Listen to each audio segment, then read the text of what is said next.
स्वामी जी महाराज, उपस्थित समस्त संन्यस्त वानप्रस्थ वृंद, धर्म के अभिलाषी भद्रपुरुषों, सम्मान के योगी मातृशक्ति, हमारे इस 7 दिवसीय समारोह के आज ये 6म दिवस की मध्याह्नकालीन सत्संग की वेला में हम सब लोग यहाँ एकत्रित हुए हैं। पूर्व के सत्रों में बहुत सारे विषयों पर हमने चर्चा की, शंका समाधान करने का भी प्रयास किया।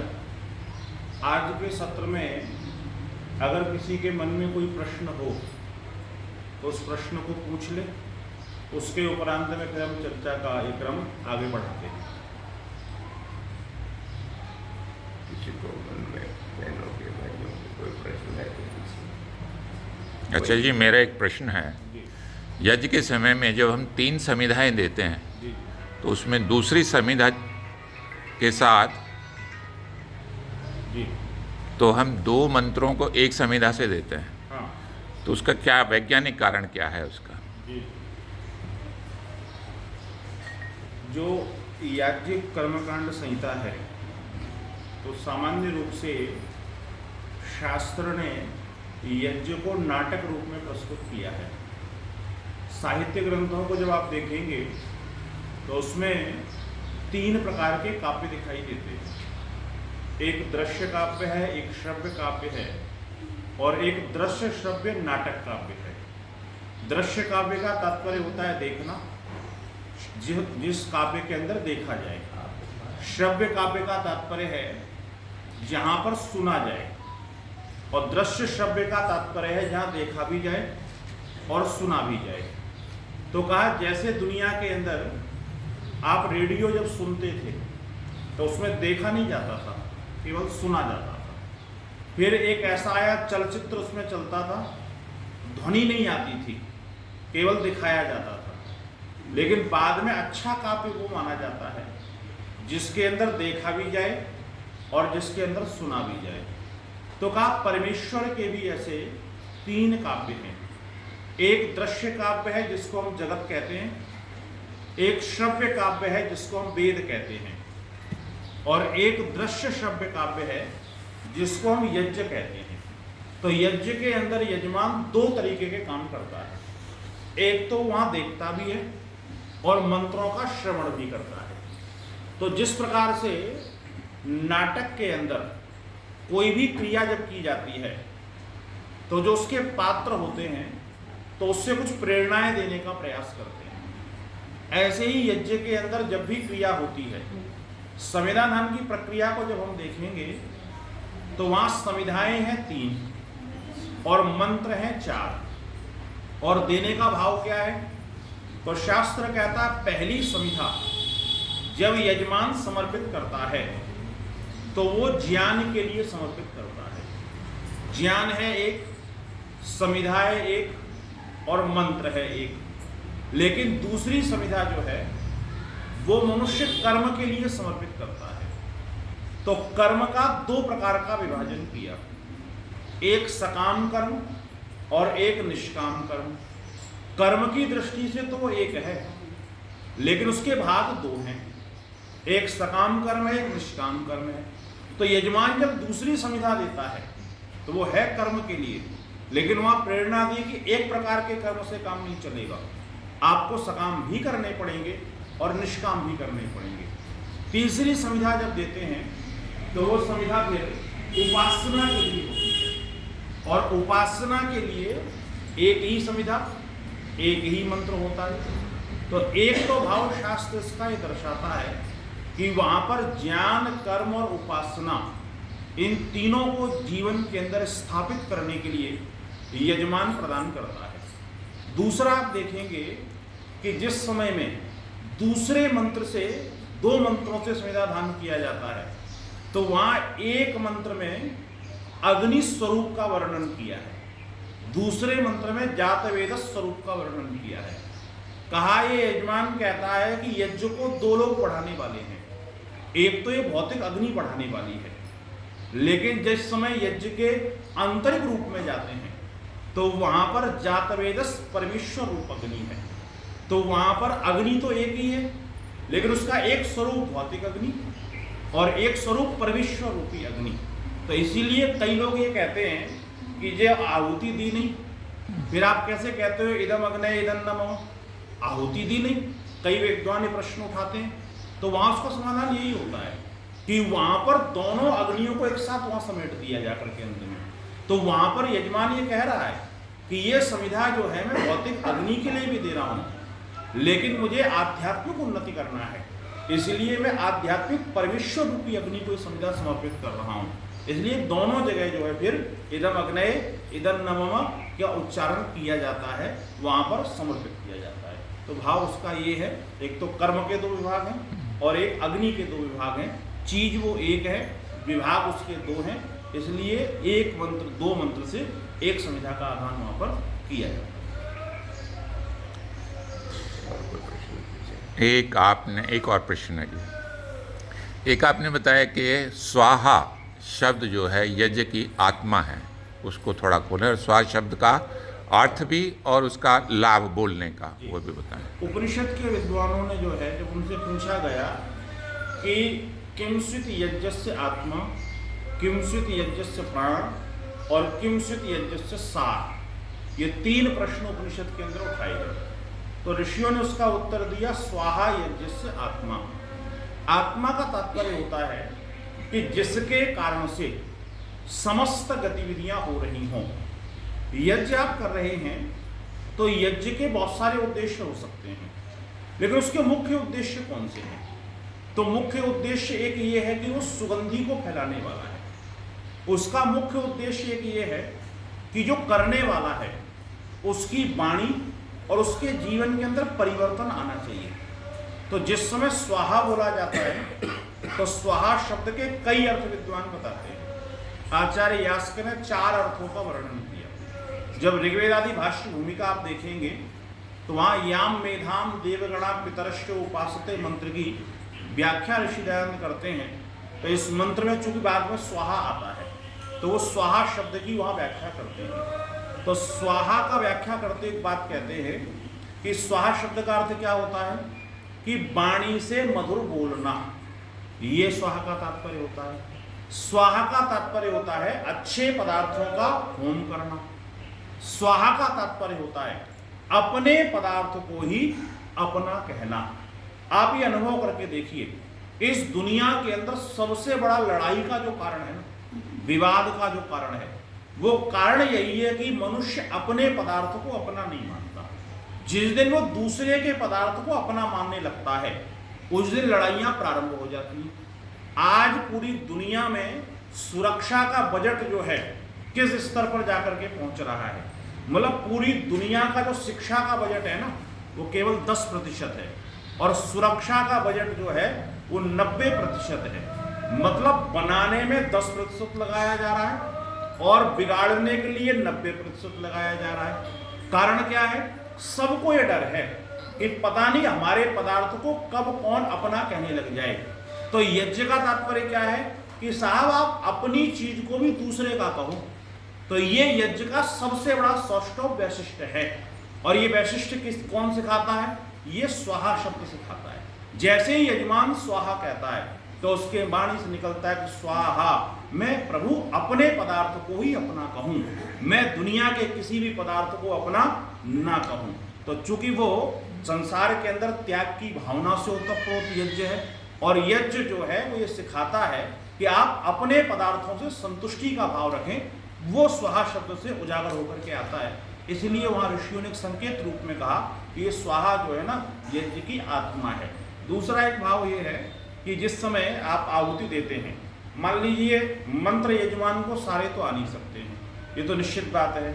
और ऋषि तो ये लिखते हैं कि वैसे तो सारे मंत्र यजमान को बोलना चाहिए, लेकिन यजमान अगर काला अक्षर भैंस बराबर हो तो कम से कम स्वाहा का उच्चारण तो वो करे। और स्वाहा का उच्चारण करने का तात्पर्य क्या है कि जब मंत्र बोला जा रहा है ना, तो मंत्र बोलते हुए वो तो पुरोहित और ऋतुजों ने बोल दिया, लेकिन अगर यजमान चुपचाप होकर आहुति दे देगा तो सामान्य रूप से अपना हो कीजिए, आपके घर में अगर मैं आऊं, आपसे कुछ मांगूं और आप बिना कुछ कहे उठा के मुझे दे दें, तो मेरे मन में क्या भाव पैदा होगा कि इसका देने का मन नहीं है, ये जबरदस्ती जो है दे रहा है किसी भी कारण से। अगर हम यज्ञ को बिना कुछ कहे दे देंगे तो वहां पर स्थिति क्या बनेगी, कहीं भगवान ने सोच लिया कि इसका देने का मन नहीं है, ये जबरदस्ती में ऐसी दे रहा है, तो हमारा दिया हुआ भी क्या हो जाएगा, व्यर्थ हो जाएगा। तो ये स्वाहा बोल करके कहता है प्रभु मैं ये सारी संसार के कल्याण के लिए इसको समर्पित कर रहा हूं। और स्वाहा की एक विशेषता है, ये स्वाहा शब्द जो है ना, ये जो है ना, आप देखेंगे कोई कवि सम्मेलन में आप जाओ और वहां कोई कवि बहुत अच्छी कविता पाठ करता है, तो नीचे से एक शब्द हम लोग बोलते हैं, वाह कितनी अच्छी बात कही। ये जो वाह है ना, ये स्वाहा का बिगड़ा हुआ रूप है। पहले होता क्या था कि प्रत्येक व्यक्ति जो है वेद मंत्रों के अर्थों को जानता था, सबको संस्कृत आती थी, तो सब लोग जैसे ही मंत्र बोला जाता था तो अर्थ सबके दिमाग में घूमने लगता था, तो नीचे से सब लोग कहते थे स्वाहा, कितनी अच्छी बात ये कही है, कितनी आनंददायक बात ये कही है। अब क्या है, हमको मंत्र समझ में आते नहीं, तो हम वाह करें भी कैसे। लेकिन इतना तो विश्वास है ना कि ये मंत्र दुनिया के किसी प्राणी के बनाए नहीं है, ये मंत्र तो परमेश्वर के द्वारा बनाए गए हैं, और परमेश्वर ने हमारे कल्याण की बात कही है, इसलिए यजमान का दायित्व तो बना दिया कि तुम स्वाहा का उच्चारण करो। और एक लाभ और है, जब तीव्रता से स्वाहा का उच्चारण करते हैं तो हमारे अंदर जो प्राणवायु है वो बाहर निकलती है, और बाहर निकलती है जो सुगंधित पुष्पित वातावरण बाहर बना हुआ है, वो सारी सुगंधी हमारे अंदर जाती है। और एक चीज का अनुभव कीजिए, कभी आप ध्यान में बैठे, साधना में बैठे, आपका चित्त विचलित हो रहा हो, मन अगर आपका नहीं लग रहा है, तो उस समय अगर आपको नींद आ रही है या आपके जीवन में चंचलता है, आप एक अनुभव करके देखना, लंबी लंबी सांसें आप लीजिए, जितनी ऑक्सीजन की मात्रा आपके अंदर जाएगी, आपके अंदर उतनी ही सात्विकता स्थापित होगी। तो जिस समय यजमान तीव्रता से बोलता है तो वो बाहर का जो सुगंधित वातावरण है वो उसके अंदर जाता है, तो यजमान पहले की तुलना में ज्यादा यज्ञमय बन जाता है स्वाहा बोलने से। इसीलिए कहा कि स्वाहा जो है ना, यज्ञ की आत्मा है। यज्ञ की जो पूछा किमचित यज्ञ से सार, यज्ञ का सार क्या है, तो उन्होंने कहा सुरभि यज्ञ से सार, यज्ञ का सार सुगंधी है, सुगंधी वातावरण में भी हो और सुगंधी अपने जीवन के अंदर भी हो, ये दोनों उद्देश्य यज्ञ के हैं। लेकिन संकोच होता है कि जी पूछें, क्या पता अच्छा प्रश्न पूछा गया कि नहीं पूछा गया, बाबा बाद में डांटें कि ये क्या पूछ लिया था। तो देखो जो भी मन में आए पूछ सकते हैं। एक कई जगह देखा सुना, उसमें देखने में आया है कई बार, स्वा एक जैसा हमारी गायत्री गायत्री का नाम ऐसी स्वाहा भी देवी का नाम है, उसमें किसी में ये भी पढ़ा था नाम तो कोई भी रख सकता है, उसी के लिए नाम तो कोई भी रख सकता है। वो कह रहे हैं कि जैसे गायत्री की एक देवी बनाई हुई है ना, ऐसी स्वाहा भी एक देवी है, कहीं देखी है, पढ़ा मैंने कई जगह। ये जो गायत्री है, नहीं मैं तो एक समझ गया अभी। हाँ जी हाँ, देखिए क्या है कि जो अगर उस दृष्टि से देखें तो ओम नाम परमेश्वर का भी है और गायत्री नाम भी परमेश्वर का है, तो नाम की दृष्टि से देखें तो दोनों वैसे हैं।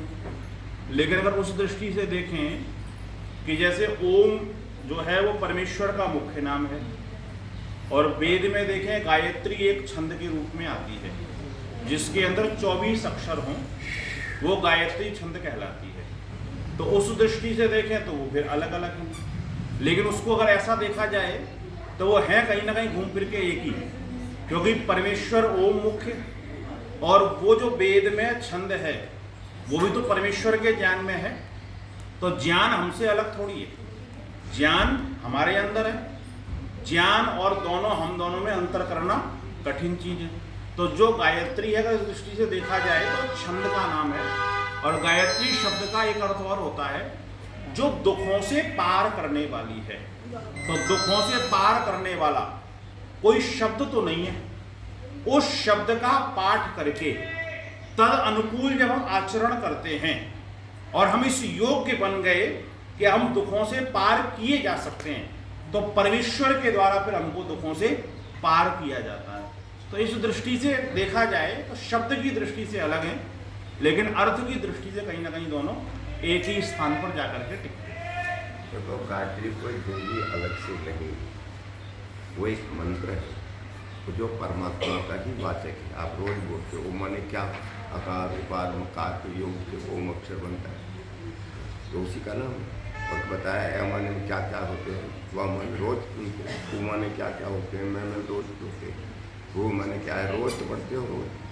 संध्या विस्तृत जो संध्या स्वामी जी ने लिखी, एक एक शब्द का सबसे संबंध परमात्मा से था, तो परमात्मा का ही वाचक है गायत्री पूरा, उसका कोई और प्रयोजन नहीं है। जैसे लोग कहते हैं वो भी देवी है, ऐसे देवी कहाँ से लाए हो पता नहीं, तो आप भी देवी है कहाँ से सीखा गया पता नहीं, तो वो अलग से कोई भी नहीं। शाबाश बहुत करते जो रह सकते हैं, लेकिन पानी के दिन बिना उतना दिन नहीं रहते, और जितना दिन पानी के बगैर रह सकते हैं उतना वायु के बगैर नहीं रह सकते। अर्थात हमारे जीवन के लिए वायु सबसे आवश्यक है, सबसे।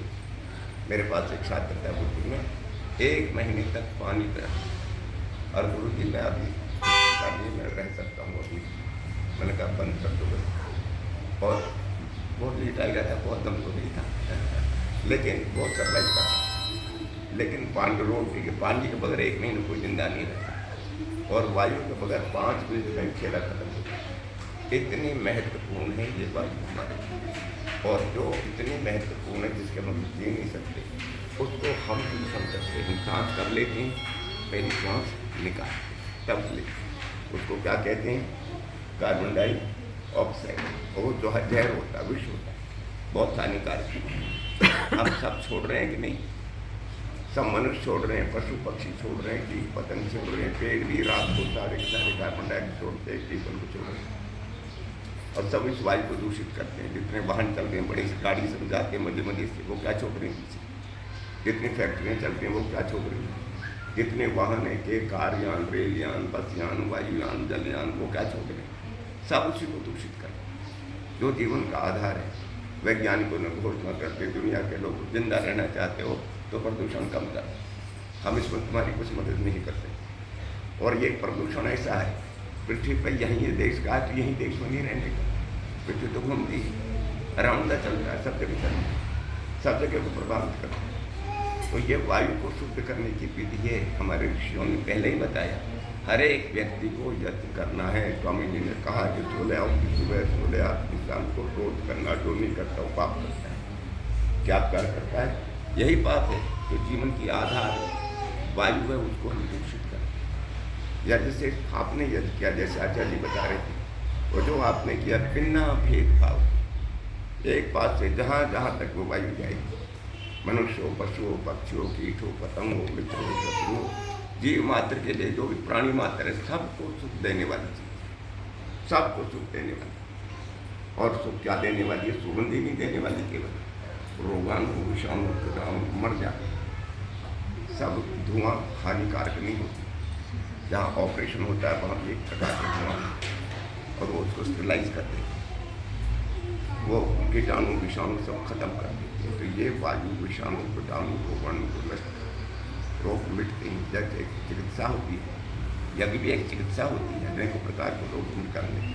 हमारी सामग्री में प्रकार की वस्तु होती है जो रोगनाशक होती है, जो शक्ति देने वाली होती है, जो कुछ सुगंधित पदार्थ है, जो मिष्ट पदार्थ है, जो उसमें मिला के डाले जाते हैं।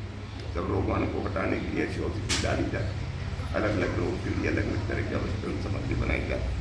तो ये इतना गुण है, और गायत्री भैया अलग से कोई देवी नहीं होती। निकाल देने का आपने कहाँ से सिखाया, आपने खुद सिखाया, और जो आप कोई देवी अलग से नहीं होती। ये कहीं से कोई पुरानी किताब आपने पढ़ ली है, कहीं होता है, कहीं कहीं तो चलिए मैं क्षमा करना। और किसी के मन में कोई प्रश्न हो? हाँ बेटा बताओ। संध्या क्यों करते हैं और माला क्यों करते हैं, हवन क्यों करते हैं, इतने और सारे। उद्वासा का मतलब क्या होता है? हाँ हाँ, इतने सारे। ठीक है, ठीक है, बैठो बैठो, जाइए तो बता रहे हैं। जी, संध्या क्यों करते हैं, हवन क्यों करते हैं, माला क्यों करते हैं? ओम भूर्भुवस्सुः का अर्थ क्या होता है? आपके दिमाग में ये प्रश्न है जो बच्चे ने कैसा अच्छा प्रश्न उठाया।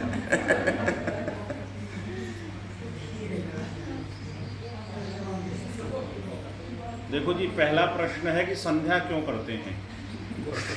जीवन के अंदर हमारे दो उद्देश्य हैं, एक सुखों को प्राप्त करना और दुखों की निवृत्ति करना। इसका एक ही उपाय है और वो उपाय ये है कि आप ईश्वर के साथ जितनी जल्दी जुड़ जाओ तो आपके जीवन के अंदर सुख आ जाएंगे और दुखों की निवृत्ति हो जाएगी। तो संध्या के माध्यम से मनुष्य अपने आप को इस योग्य बनाता है कि ईश्वर हमारा चयन कर ले। संध्या में आप देखेंगे सामान्य रूप से क्या क्या होता है।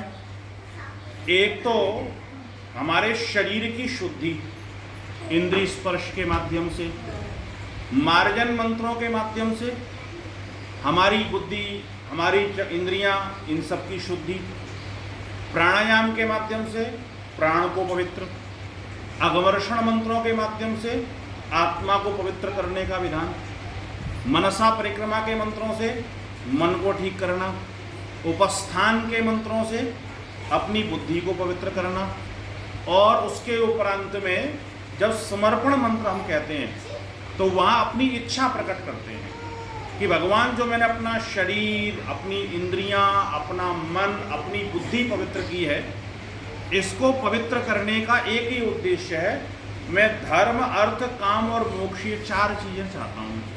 यही मेरा पुरुषार्थ चतुष्ट है, यही मेरा प्रयोजन है, यही मेरी इच्छा है। तो भगवान कहता है कब चाहिए, तो एक शब्द बोलता है सद्य। आद्य माने होता है आज, और सद्या माने होता है इसी समय चाहिए। मतलब ये इतना बड़ा वाला बनिया है कि उधार बिल्कुल नहीं करता।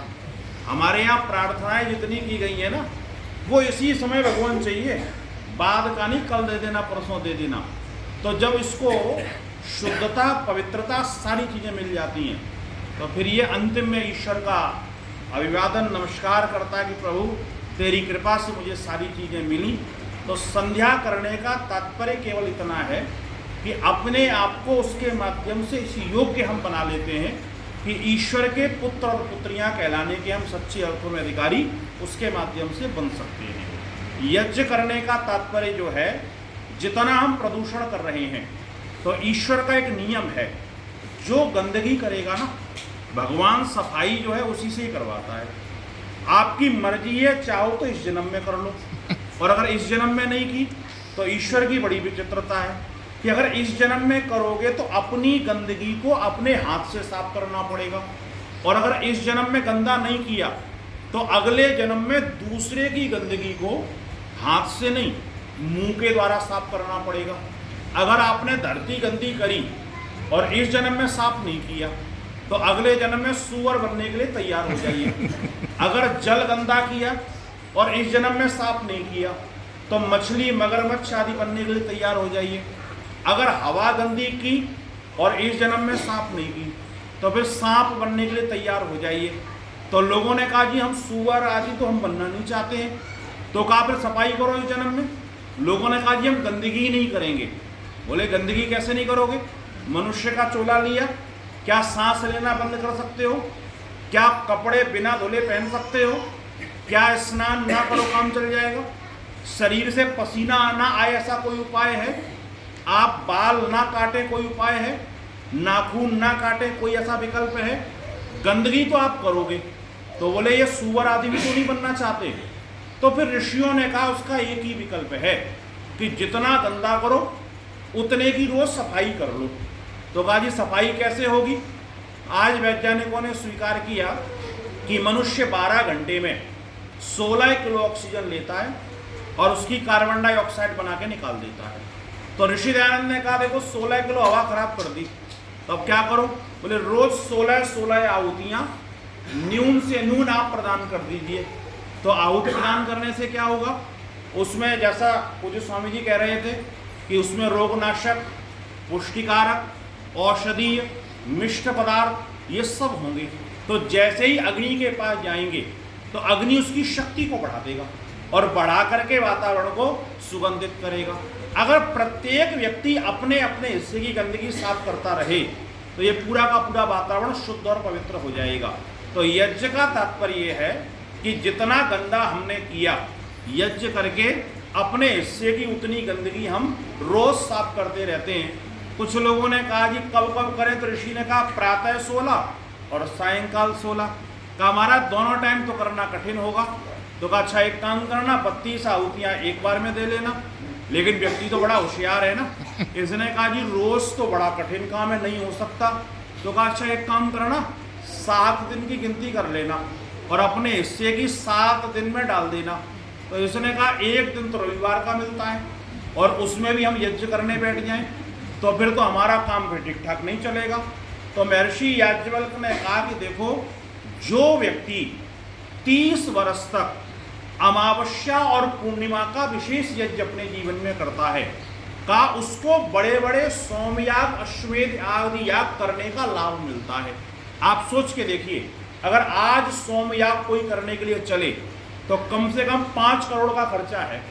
अब कौन व्यक्ति 5 करोड़ यज्ञ में खर्च करेगा? तो कहा इतना बड़ा लाभ भी अगर चाहते हो ना तो 30 वर्ष तक लगातार आप जो है अमावस्या और पूर्णिमा का यज्ञ करो। लेकिन व्यक्ति फिर और आगे होशियार बना, इसने कहा जी 15 दिन में भी कठिन होगा। तो कहा महीने भर में बड़ा यज्ञ कर लो। कहा जी और भी थोड़ा छूट मिले। तो कहा कि देखो ऋतुएं 2 महीने की एक होती है, तो आप ऐसा करना कि 6 ऋतुओं में 6 बड़े यज्ञ करना, प्रत्येक ऋतु परिवर्तन में। कहा महाराज और कृपा करो, क्योंकि हमारा तो स्वभाव है ना, जब छूट मिलने लगे ना तो हम एक आध बार रगड़ के और देख लेते हैं, शायद और कुछ आगे बढ़ जाए काम। तो कहा अच्छा एक काम करना कि उत्तरायण और दक्षिणायन 6-6 महीने का जो है, तो प्रत्येक उत्तरायण और दक्षिणायन में बड़े बड़े यज्ञों का आयोजन करना। कहा हमारा थोड़ा और कुछ सरकाते। तो उन्होंने कहा वर्ष में 1 बार कर लो। तो इसने सोचा जब मैंने दिन में 2 बार नहीं किया, मैंने सप्ताह में 1 बार नहीं किया, मैंने 15 दिन में 1 बार नहीं किया, मैंने महीने में 1 बार नहीं किया, 2 महीने में नहीं किया, 4 महीने में नहीं किया, 6 महीने में नहीं किया, तो साल भर में भी 1 बार करूं ना करूं, तो 1 बार और प्रयास करता हूं, शायद महाराज इसकी भी छूट दे दे। तो कहा कि एक काम करो महाराज, ये साल में भी कोई दिक्कत नहीं हो जाएगी। तो उन्होंने कहा फिर कुएं में कूद के मर जाओ, इसके अलावा और कोई विकल्प नहीं है। मतलब सोचो, गंदगी करें हम पूरे दिन भर और सफाई दिन में 1 बार भी करने को तैयार नहीं है। तो यज्ञ का तात्पर्य है कि हम जीवन के अंदर सफाई करने का प्रयास करें। और जो तीसरा प्रश्न था कि ओम भूर्भुवः स्वः का क्या अर्थ है, तो ओम का अर्थ सर्वरक्षक प्रभु है, भू का अर्थ प्राणों का प्राण है, भुआ का अर्थ है सब दुखों से छुड़ाने वाला, और स्व शब्द का अर्थ है सब सुखों को देने वाला। हो गया? एक और तो है हवन, हवन वाला बता दें ना।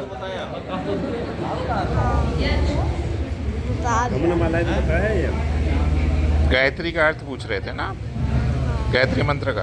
माला वाला रह रहा है। हाँ, जब माला वाला रह गया, माला तो माला क्यों करते हैं? देखो माला जो है ना, माला हमारी सहायक है। जैसे आदमी जब कमज़ोर होता है ना तो उसको छड़ी की आवश्यकता पड़ती है, उसको किसी की सहायता की आवश्यकता पड़ती है। जब हम आध्यात्मिक रूप से कमज़ोर होते हैं, हमारे पास शक्ति कम होती है, तो हमको फिर उसके सहारे की आवश्यकता पड़ती है। क्योंकि प्रारंभ में आप मन को सीधे लगाओगे नहीं लगेगा, उसको कुछ ना कुछ अटकाना पड़ेगा कहीं ना कहीं। तो अटकाने के लिए और स्मरण करने के लिए, मतलब फिर तो स्थिति ये होती है कि जैसे आपका जप है और तदर्थ भावनम बन गई, करते करते आप अभ्यस्त हो गए, तो फिर आपको न माला की आवश्यकता पड़ती है न दूसरी चीज़ों की आवश्यकता पड़ती है। मन में स्वतः रूप से वो काम होना प्रारंभ हो जाते हैं। लेकिन उसकी तैयारी के लिए प्रारंभ में तो थोड़ा सा जो है करना ही पड़ता है। जैसे आपने देखा होगा ना, पहले जब किसान लोग खेत के अंदर जब इंजन चलाया करते थे, तो इंजन चलाने से पहले क्या करते थे, पाइप में थोड़ा पानी भरते थे, और भरने के बाद में फिर इंजन जब चालू हो जाता था तो वो पानी फिर सतत रूप से चलना प्रारंभ हो जाता था, फिर आवश्यकता नहीं पड़ती थी। तो ऐसे ही ये समझिए कि जब प्रारंभ में हम साधना में चलते हैं तो हमको एक सहायक की आवश्यकता होती है, तो उसमें वो हमारी सहायक बन करके आती है, हमारी सहायता करती है और उस ओर हमारी प्रवृत्ति लगी रहती है। मतलब क्या होता है ना, मन को एक काम देना पड़ता है, तो यहाँ हमने उसको काम दे दिया कि वो इसको गिन तू अभी प्रारंभ में, अभी तो सीधे सीधे तो ईश्वर के चिंतन में लगेगा नहीं, सीधे सीधे तो गायत्री के जाप में लगेगा नहीं। तो प्रारंभ में उसको दे दिया कि इसको गिनती कर, कम से कम तुझे एक आत्मविश्वास बनेगा। मतलब छोटे छोटे संकल्प जब हम लेते हैं ना, तो बड़ा करने की शक्ति हमारे अंदर पैदा होती है। तो आपने जैसे देखा कि मैंने 108 कर लिए, अच्छा 108 कर लिए, इतने समय में बैठ सकता हूँ। उसके बाद में फिर क्या हुआ कि मेरे 108 माला करने में, 108 मंत्र करने में मेरा मन कहीं भागा नहीं। फिर आप कहेंगे अच्छा इसको मैं और बढ़ा सकता हूँ, फिर आप उसको और बढ़ाएंगे और समय बढ़ाएंगे, फिर बढ़ते बढ़ते बढ़ते बढ़ते उसका अभ्यस्त मन हो जाता है। तो ये एक हमारा सहायक है, ये हर किसी के लिए आवश्यक नहीं है। अब आप कहो स्वामी जी के लिए उनको आवश्यकता नहीं है उसकी, वो उससे ऊपर की स्थिति में पहुंच चुके हैं। हम लोग जो सामान्य लोग हैं, हमको उसकी जरूरत पड़ेगी, हमको उसकी सहायता पड़ती है। आत्मा को अपने दुखों की निवृत्ति करना है सबसे मुख्य चीज। मतलब उसके लिए सुख भी प्रमुख नहीं है, उसको केवल ये चाहिए कि अपना दुख कैसे मिट जाए। जितने भी दर्द हैं, दुख हैं, कष्ट हैं, परेशानियां हैं, तो उसको वो खत्म करना है, वो समाप्त करना है। जीवन में तो ये संभव ही नहीं है कि दुख हो ही ना। नहीं तो इसीलिए तो जीवन से परे की बात को सोचता है। संसार से जब तक आत्मा जुड़ी रहेगी तब तक उसके अंदर सुख और दुख ये दोनों स्थितियां बनी रहेंगी। लेकिन जैसे ही संसार को छोड़ के ईश्वर की तरफ को वो लगेगी और नितांत ईश्वर के अंदर डूब जाएगी, तो फिर उसके अंदर दुख होना बंद हो जाएंगे। ध्यान ये रखना, दुख समाप्त होते हैं, दर्द तो कई बार बने रहते हैं। आप साधना में भी रहो, योगाभ्यास में रहो, दर्द बना रहेगा लेकिन दुख मिट जाएगा। दोनों में अंतर क्या होता है? दर्द जो होता है ना उसको आपको सहना पड़ता है, और दुख जो होता है ना उसको आपको समझना पड़ता है। आप अनुभव करके देखिएगा, पेट में दर्द हो रहा है और आप कितना ही सोचो जी नहीं हो रहा नहीं हो रहा, वो तो हो रहा है, वो आपको सहन करना पड़ेगा। एक पत्थर पैर में गिर पड़ा तो आप कितना ही सोचो जी नहीं नहीं कुछ नहीं हुआ कुछ नहीं हुआ, लेकिन वहाँ दर्द हो रहा है तो दर्द तो सहना पड़ेगा। लेकिन जो दुख है ना, दुख का तात्पर्य क्या है? उसने मुझे गाली दे दी, अब मुझे दुख हो गया कि मैं इतना प्रतिष्ठित व्यक्ति, मेरे को गाली दे दी इसने। अब मैं सोचता रहूँ गाली कैसे दे दी इसने, इसकी इतनी हिम्मत कैसे हो गई। अब अगर यहाँ पर आप ईश्वर और आध्यात्म से जुड़े हुए हैं तो आपके साथ में क्या होगा? आप कहेंगे जी उसकी इतनी योग्यता है, तो व्यक्ति अपनी योग्यता के हिसाब से काम करता है। गधे के पीछे खड़े होगे तो गधा तो लात मारेगा, अब गधे का काम लात मारने का है, ये मूर्ख व्यक्ति है। मूर्ख व्यक्ति की इतनी योग्यता है, आपने अपने आप को समझा दिया, आप उस दुख से बच गए। और जीवन के अंदर ध्यान रखना कि जो दर्द है ना ये केवल 20% है और जो दुख है ना ये 80% है। हम दोनों का घालमेल कर देते हैं और घालमेल कर करके दुखों को ही दर्द समझ लेते हैं। उसने ऐसा कह दिया, उसने ये कर दिया, उसने ऐसा कर दिया, उसने यूं कर दिया, ये पूरा प्रपंच जो सिर के ऊपर रखा हुआ है ये हमको परेशान करता रहता है। तो आत्मा का ये उद्देश्य है कि जीवन के अंदर दुखों की निवृत्ति हो जाए। तो दुखों की निवृत्ति कब होगी? जब समझ पैदा होगी। समझ पैदा कब होगी? जब हम आध्यात्म और ईश्वर के रास्ते पर चलेंगे। तो ये उसका उद्देश्य है और ये उसका प्रयोग है। अच्छा, एक और है। बहुत सारे जो जानवर होते हैं हमें खाते क्यों है? खड़ा होकर पूछ, यहाँ आराम से आज और के पूछ नहीं। जो बहुत सारे जानवर होते हैं वो हमें खाते क्यों है? जैसे कैसे जानवर? जैसे कि शेर और कुछ डॉग होते हैं, तो हम खाते क्यों है? हम नहीं खाते, वो हमको खा लेते हैं, है ना? चल बैठो। क्या पूछा? वो पूछ रहा है शेर हमको खाता क्यों है? हाँ, ईश्वर ने कर्मों के हिसाब से प्राणियों की संरचना की।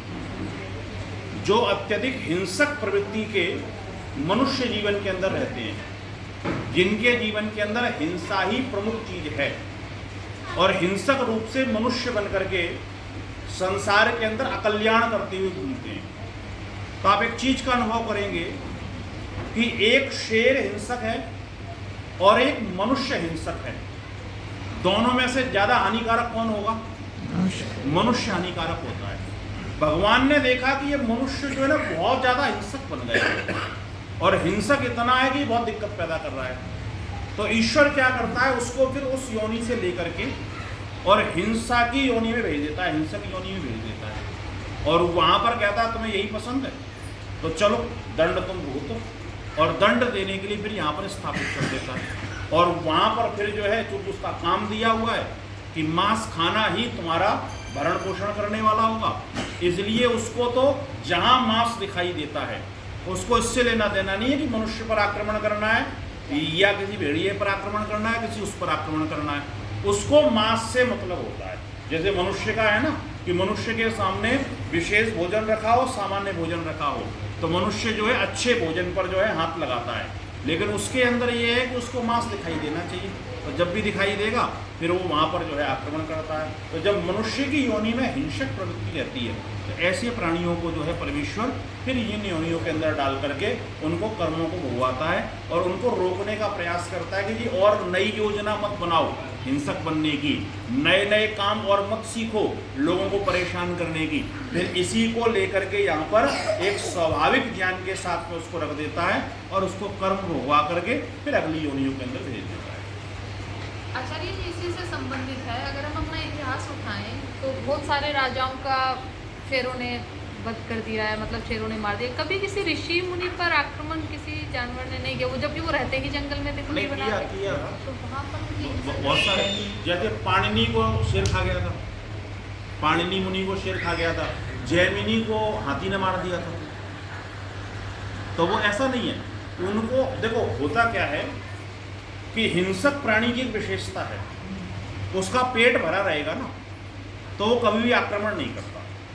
दूसरी चीज उसको ये लग जाए कि इससे मुझे कोई खतरा नहीं है तो उसके ऊपर आक्रमण नहीं करेगा। किसी भी पशु का है, कोई भी पशु को जब ये समझ में आता है कि ये मेरे ऊपर आक्रमण कर सकता है तो फिर वो आक्रामक होता है। जब तक उसको ये लगता है कि मुझे भोजन की आवश्यकता नहीं है और ये मेरा को कोई बिगाड़ेगा नहीं, तब तक वो आक्रमण नहीं करता। अगर उसको भोजन की आवश्यकता है तो ना तो उसको ऋषि मुनि से लेना देना है, ना राजा से, ना सामान्य, ना चोर से, उसको भोजन से मतलब है।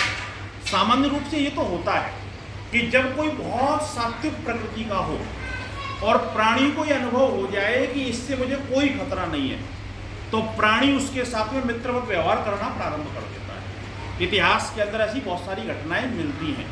स्वामी श्रद्धानंद जी की जीवनी जब आप पढ़ेंगे, कल्याण मार्ग का पथिक, एक वर्णन उन्होंने किया है कि हमने ऐसा सुना कि एक व्यक्ति है जो शेर के पास में, उसके पास शेर आता है और थोड़ी देर बैठ के चला जाता है। तो उन्होंने कहा देखा जाए, तो अपने एक मित्र को लेकर के गए तो वहाँ पर क्या देखते हैं कि वो दूर खड़े हो गए और वहाँ से देखते हैं कि वो स्वामी जी जो है बैठे हुए हैं। शेर आया तो स्वामी जी के पैरों में उसने अपना पंजा लगाया, मुंह लगाया। स्वामी जी ने कहा बैठ जा, आ गया तू, बैठ जा बैठ जा। तो वहीं पर बैठ गया, बोले 5 मिनट बैठा रहा और लौट के चला गया। जब चला गया तो फिर बाद में इन्होंने पूछा तो उन्होंने बताया कि जी एक बार क्या हुआ कि मैं चला रहा था और इसके पैर में बहुत बड़ा एक कांटा लगा हुआ था और ये कांटे से तड़प रहा था पड़ा। तो मैं इसके पास में डरते डरते जैसे तैसे गया, मैंने इसका कांटा निकाला, कांटा निकाल के जो कुछ मेरे पास दवाई जानता था लगाई, इसके पैर को लेकर के बांध दिया। बांधने के बाद ये कुछ दिनों में ठीक हो गया, लेकिन बोले उसकी कृतज्ञता व्यक्त करने के लिए रोज मेरे पास में ये आता है। तो उसको ये समझ में आ गया कि ये आदमी मेरा कल्याणकारी है, मेरा कल्याण करता है, इसने मेरे को दुख से बचाया। तो ये भावनाएं और प्रवृत्तियां भी उनके अंदर काम करती हैं। तो अंतःकरण तो उनके अंदर है ही है और वो उसके अंदर संवेदनाएं हैं ही हैं, उनको पता ही रहता है। तो ये चीजें और हर जीव एक आत्मा का रूप है और उसका इस धरती पे आना तो 6 महीने में चला जाता है, कोई महीने में चला जाता है, कोई 10 साल में चला जाता है, कोई 100 साल में जाता है। उसका क्या कारण है?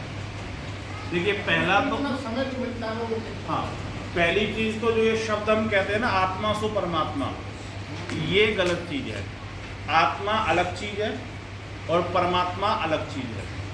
आत्मा परमात्मा का ना तो कोई अंश है, ना कोई उसका टुकड़ा है, ना कोई उसका भाग है। आत्मा की सत्ता अलग है और परमात्मा की सत्ता अलग है। दूसरा प्रश्न जो है कि संसार के अंदर कोई भी आत्मा आती है तो कम समय में जल्दी चले जाना, कुछ ज़्यादा देर तक रहना।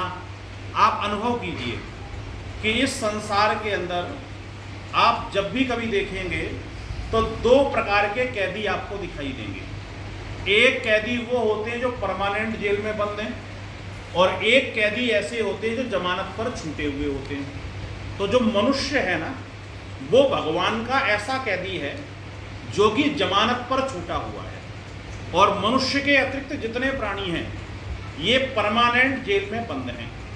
जो जमानत पर छूटा हुआ होता है ना, उसके लिए क्या किया जाता है कि उसको पेशी में पेश होना पड़ता है कि जी मैं ठीक ठाक हूँ, मैं कोई गड़बड़ नहीं कर रहा हूँ।